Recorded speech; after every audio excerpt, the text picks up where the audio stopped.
Very good morning friends my YouTube channel Gupta ji की पाठशाला। Friends आज है 22 मार्च 2025 और आज के बनने वाले सभी करंट अफेयर्स की यहाँ पर हम चर्चा करेंगे। लेकिन उससे पहले 21 मार्च 2025 के करंट अफेयर्स की चर्चा करते हैं फ्रेंड्स। ठीक है, तो पहला क्वेश्चन देखते हैं फ्रेंड्स आज का। किस राज्य सरकार ने भारत की पहली उद्योग आधारित डिजिटल डिटॉक्स पहल बियॉन्ड स्क्रीन शुरू की है? Which state government has launch India's first industry led digital detox initiative beyond screen? Answer इसका हो जाएगा फ्रेंड्स कर्नाटक। ठीक है, अगला क्वेश्चन है कौन सा शहर भारत के पहले पीपीपी मॉडल आधारित अपशिष्ट प्रसंस्करण संयंत्र का घर बन गया है? Which city has become home to India's first triple P model based green waste processing plant? Answer हो जाएगा फ्रेंड्स इंदौर। नेक्स्ट क्वेश्चन है फ्रेंड्स, भीम यूपीआई प्रोत्साहन योजना के अंतर्गत शामिल अधिकतम लेन देन की राशि क्या है? What is the maximum transaction amount covered under the Bhim UPI incentive scheme? Answer हो जाएगा 2000 रुपये। नेक्स्ट क्वेश्चन है फ्रेंड्स, भारत एआई मिशन ने हाल ही में निम्नलिखित में से किसके साथ समझौता ज्ञापन पर हस्ताक्षर किया है? आंसर हो जाएगा friends bill and Melinda Gates foundation. Next question है फ्रेंड्स, हाल ही में खबरों में रहा सागरेश्वर वन्यजीव अभयारण्य किस राज्य में स्थित है? Sagareshwar wild life sanctuary which was in the news recently is located in which state? Answer हो जाएगा महाराष्ट्र। नेक्स्ट क्वेश्चन है फ्रेंड्स, अंतर्राष्ट्रीय प्रसन्नता दिवस हर साल किस तारीख को मनाया जाता है? आंसर हो जाएगा 20 मार्च को। नेक्स्ट क्वेश्चन है फ्रेंड्स, विश्व गौरैया दिवस किस तारीख को मनाया जाता है? On which date is world sparrow day celebrated? Answer हो जाएगा 20 मार्च को। ठीक है, अगला क्वेश्चन है फ्रेंड्स, जोमी जनजाति मुख्य रूप से भारत के किन राज्यों में पाई जाती है? In which states of India is the Zomi type mainly found? Answer हो जाएगा फ्रेंड्स नागालैंड, मिजोरम, मणिपुर, असम। देखिए एक्चुअली जोमी जनजाति जो है कुकी जनजाति को ही बोला जाता है, ध्यान रखिएगा। अगला क्वेश्चन है फ्रेंड्स, राष्ट्रीय वन्यजीव स्वास्थ्य नीति NWHP किस संगठन द्वारा शुरू की गई है? National wildlife health policy NWHP has been launch by which organisation? Answer हो जाएगा केंद्रीय चिड़ियाघर प्राधिकरण यानी CZA यानी central zoo authority. Next question है फ्रेंड्स, अंतर्राष्ट्रीय परमाणु ऊर्जा एजेंसी IAEA का मुख्यालय कहाँ स्थित है? Where is the headquarter of international atomic energy agency located? Answer हो जाएगा वियना ऑस्ट्रिया में। अब हम लोग जो है फ्रेंड्स आज के करंट अफेयर्स की चर्चा करते हैं फ्रेंड्स। देखते हैं आज का पहला क्वेश्चन हम लोग, सेंट्रल एशियन यूथ डेलीगेशन की मेजबानी कौन सा देश कर रहा है? Which country is hosting the central Asian youth delegation? Answer हो जाएगा फ्रेंड्स इसका C भारत। डिटेल्स देखते हैं, केंद्रीय युवा मामले और खेल मंत्रालय अंतर्राष्ट्रीय युवा आदान प्रदान कार्यक्रम के तहत 22 से 28 मार्च 2025 तक भारत में तीसरे मध्य एशियाई युवा प्रतिनिधि मंडल यानी सेंट्रल एशियन यूथ डेलीगेशन की मेजबानी करने जा रहा है। ठीक है, अब देखिए इस पहल का उद्देश्य युवा सहयोग, सांस्कृतिक आदान प्रदान को बढ़ावा देना है और भारत और मध्य एशियाई देशों जैसे कि Kazakhstan, Kyrgyzstan, Tajikistan, Turkmenistan, Uzbekistan के बीच राजनयिक संबंधों को मजबूत करना है फ्रेंड्स। अगला क्वेश्चन है फ्रेंड्स, ICC चैंपियंस ट्रॉफी 2025 भारतीय विजेता टीम को BCCI ने कितने करोड़ नगद पुरस्कार की घोषणा की है? How many crore cash prize has been announced by BCCI to the Indian winning team of ICC champions trophy 2025? Answer इसका हो जाएगा फ्रेंड्स D 58 करोड़ यानी 58 करोड़। आंसर हो जाएगा 58 करोड़ रुपए की घोषणा जो है BCCI ने चैंपियंस ट्रॉफी टीम विजेता को दिया है या उसके लिए इनाम की घोषणा की है। ठीक है, चलिए डिटेल्स देखते हैं। भारतीय क्रिकेट कंट्रोल बोर्ड यानी BCCI ने ICC चैंपियंस ट्रॉफी 2025 में जीत के बाद भारतीय क्रिकेट टीम के लिए 58 करोड़ रुपए के नगद पुरस्कार की घोषणा की। यह इनाम अंतर्राष्ट्रीय क्रिकेट परिषद ICC से प्राप्त पुरस्कार राशि का लगभग 3 गुना है, जो लगभग 19.45 करोड़ रुपए थी। नेक्स्ट क्वेश्चन है फ्रेंड्स, हाल ही में किस मंत्रालय ने राष्ट्रीय कर्मयोगी जन सेवा कार्यक्रम लॉन्च किया है? Which ministry has recently launch the national Karmayogi public service programme? Answer हो जाएगा फ्रेंड्स आयुष मंत्रालय यानी कि आंसर हो जाएगा D आयुष मंत्रालय, मिनिस्ट्री ऑफ आयुष। ठीक है, डिटेल्स देख लेते हैं इसका। देखिए आयुष मंत्रालय ने 18 मार्च 2025 को राष्ट्रीय कर्मयोगी जन सेवा कार्यक्रम के पहले बैच की शुरुआत की। इस पहल का उद्देश्य केंद्र सरकार के कर्मचारियों में सेवा भाव को मजबूत करना, ताकि एक जवाबदेह और नागरिक केंद्रित कार्य संस्कृति विकसित की जा सके और उनकी सोच में सकारात्मक बदलाव लाया जा सके। नेक्स्ट क्वेश्चन है फ्रेंड्स, अगला क्वेश्चन है, वर्ल्ड हैप्पीनेस रिपोर्ट 2025 में भारत किस स्थान पर है? What is the rank of India in the world happiness report 2025? इसका आंसर हो जाएगा सी, 118वां, यानी 118th रैंकिंग है भारत का वर्ल्ड हैप्पीनेस इंडेक्स में। ठीक है, तो डिटेल्स देख लेते। देखिए, वर्ल्ड हैप्पीनेस रिपोर्ट 2025 में भारत को 147 देशों में 118वें स्थान पर रखा गया है, जो 2023 में 126वें स्थान से थोड़े सुधार को दर्शाता है। इस सुधार के बावजूद भारत अभी भी कई देशों से पीछे है, जिसमें यूक्रेन और इजरायल जैसे संघर्ष प्रभावित देश भी शामिल है।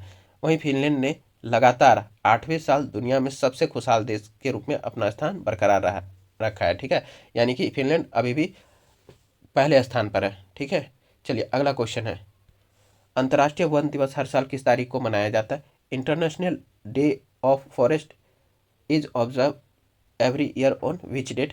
इसका आंसर हो जाएगा फ्रेंड्स, अंतर्राष्ट्रीय वन दिवस हर साल जो है 21 मार्च को मनाया जाता है, यानी कि इसका आंसर हो जाएगा सी, 21 मार्च, 21 मार्च को।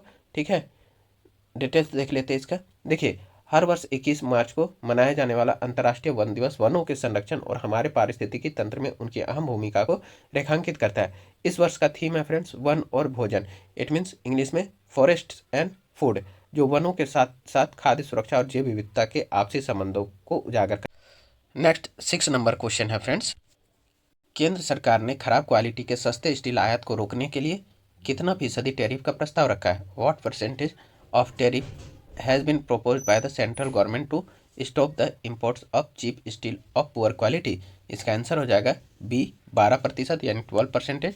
डिटेल्स है फ्रेंड्स, केंद्र सरकार ने कुछ देशों जैसे कि चीन, साउथ कोरिया और वियतनाम से खराब क्वालिटी के स्टील आयात को रोकने के लिए टैरिफ का प्रस्ताव रखा है, जहां कुछ प्रोडक्ट्स पर 12% तक अस्थायी यानी कि प्रोविजनल सेफगार्ड ड्यूटी लगाने का प्रस्ताव है। अगला क्वेश्चन है फ्रेंड्स,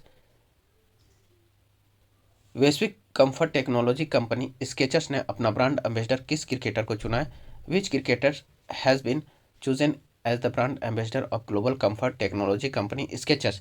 तो इसका आंसर हो जाएगा जसप्रीत बुमराह, यानी कि सी इसका आंसर होगा, जसप्रीत बुमराह। चलिए डिटेल्स देख लेते। देखिए, वैश्विक कंफर्ट टेक्नोलॉजी कंपनी स्केचर्स ने भारतीय गेंदबाज जसप्रीत बुमराह को अपना ब्रांड एम्बेसडर चुना है। इसके बाद अब बुमराह स्केचर्स क्रिकेट फुटवियर पहनकर खेलेंगे।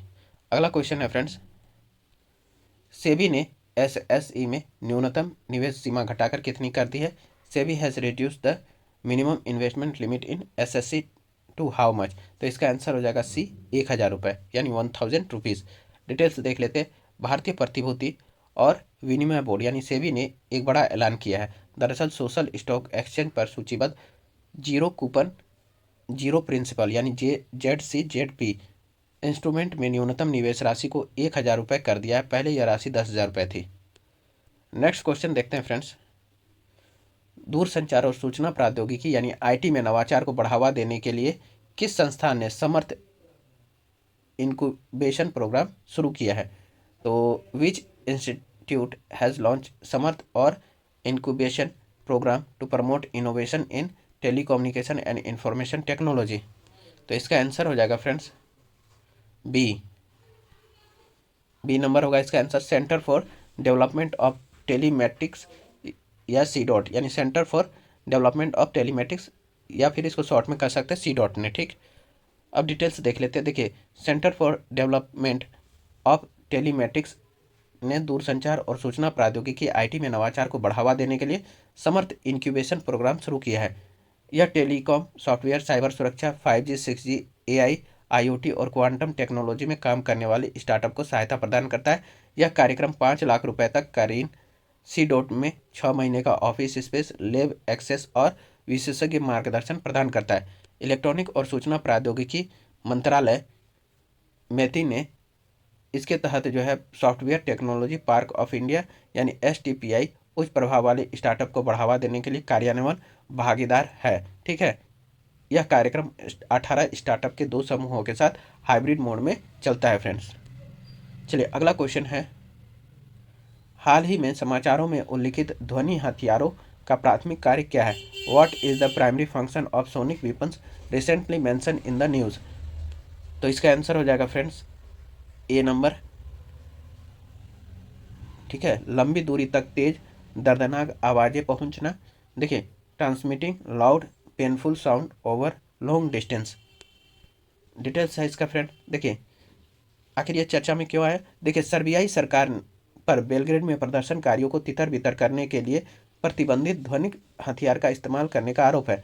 ध्वनिक हथियार, जिन्हें ध्वनिक हथियार भी कहा जाता है, लंबी दूरी तक तेज दर्दनाक आवाज़ें निकालते हैं। वे लोग को बाधित करते हैं, भ्रमित करने या अक्षम करने के लिए श्रव्य या अश्रव्य ध्वनि तरंगों का उपयोग कर सकते हैं। कुछ संस्करण भीड़ नियंत्रण के लिए आवाज़ को बढ़ाते हैं।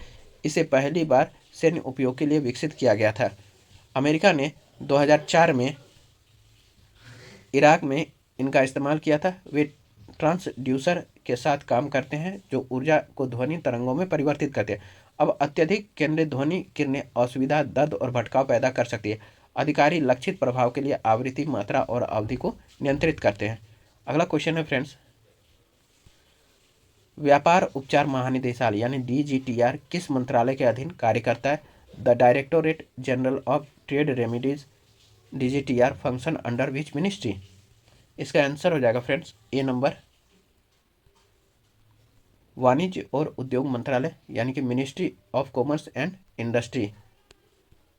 डिटेल्स देख लेते। देखिए, व्यापार मंत्रालय ने व्यापार मोड संबंधी चिंताओं को दूर करने के लिए स्टील आयात पर 12% शुल्क लगाने की सिफारिश की है।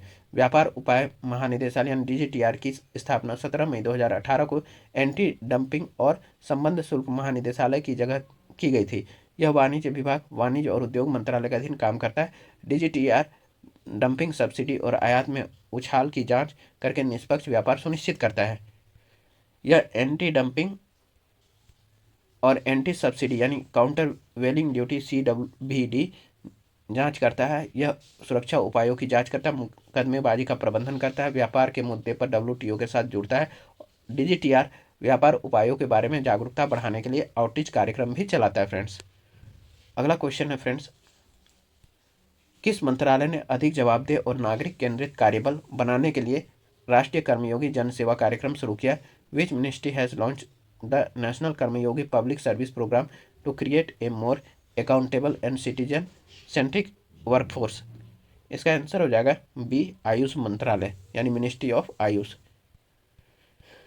डिटेल्स देख लेते हैं फ्रेंड्स। आयुष मंत्रालय ने अधिक जवाबदेह और नागरिक केंद्रित कार्यबल बनाने के लिए राष्ट्रीय कर्मयोगी जन सेवा कार्यक्रम का पहला बैच लॉन्च किया है। मंत्रालय के सचिव वेद राज्य कोटेचा ने क्षमता निर्माण आयोग पहले के तहत कार्यक्रम का उद्घाटन किया। यह कार्यक्रम सेवा भाव को बढ़ावा देता है और लोक सेवकों को उनके कौशल को बढ़ाने और उनके दृष्टिकोण को व्यापक बनाने में मदद करता है। यह सेवा आत्म सुधार, तनाव में कमी और कुशल सेवा वितरण पर केंद्रित है फ्रेंड्स। चलिए फ्रेंड्स, आज का सेशन जो है यहीं समाप्त होता है। कल फिर हम नए सेशन के साथ आप लोगों के समक्ष उपस्थित होंगे फ्रेंड्स। आप लोग जो है गुप्ता जी की पाठशाला यूट्यूब चैनल को लाइक, सब्सक्राइब, शेयर और कमेंट अवश्य करें। धन्यवाद। Have a great day.